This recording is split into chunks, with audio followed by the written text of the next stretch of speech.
নমস্কার বন্ধুরা, কৃত্রিম সূর্য বা আর্টিফিশিয়াল সান বানিয়ে ফেলেছে চীন এবং সারা বিশ্ব এতে হতবাক হয়ে গেছে। এবং এই যে কৃত্রিম সূর্য সেটি 10 কোটি ডিগ্রি সেলসিয়াস তাপমাত্রা ধরে রাখতে সক্ষম। সূর্যের আয়ু ফুরিয়ে গেলে পৃথিবীর কি হবে তা নিয়ে চিন্তার শেষ নেই। তার কারণ পৃথিবীতে আমরা জানি সমস্ত প্রাণের যে অস্তিত্ব সেটি সূর্যের জন্যই সম্ভব। সেই চিন্তা থেকেই কৃত্রিম সূর্য তৈরির কাজে হাত লাগিয়েছিল চীন।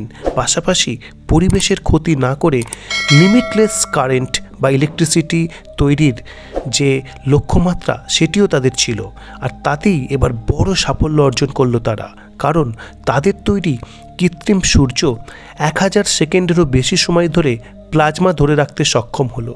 2023 সালের যেখানে 403 সেকেন্ডের জন্য প্লাজমা ধরে রাখতে পেরেছিল, ওই কৃত্রিম সূর্য 1000 সেকেন্ডের মাপকাঠি অতিক্রম করে নিজেরই আগের রেকর্ড ভেঙে দিল সেটি।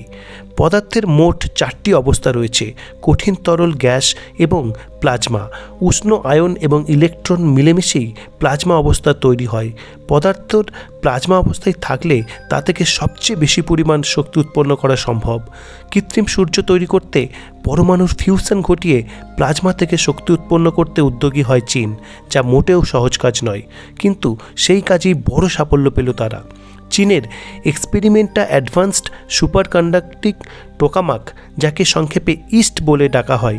এটি একটি ফিউশন এনার্জি রিঅ্যাক্টর, যেটি পারমাণবিক চুল্লি, এবং এটিকেই বলা হচ্ছে কৃত্রিম সূর্য, যা আগে 403 সেকেন্ডের যে রেকর্ড সেটি ভেঙে 1000 সেকেন্ডের রেকর্ড তৈরি করেছে এই জানুয়ারি মাস 2025 সালে। এবং 10 কোটি ডিগ্রি সেলসিয়াস তাপমাত্রার প্লাজমা সে ধারণ করতে সমর্থ হয়েছে। এই সাফল্য গোটা পৃথিবীর জন্য অত্যন্ত গুরুতর।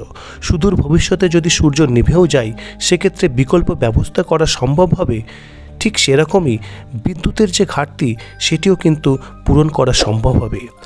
তো দেখা যাক আগামী দিনে এই ধরনের আর কোন অ্যাক্টিভিটির মাধ্যমে চীন সারা বিশ্বকে চমকে দেয়। ধন্যবাদ।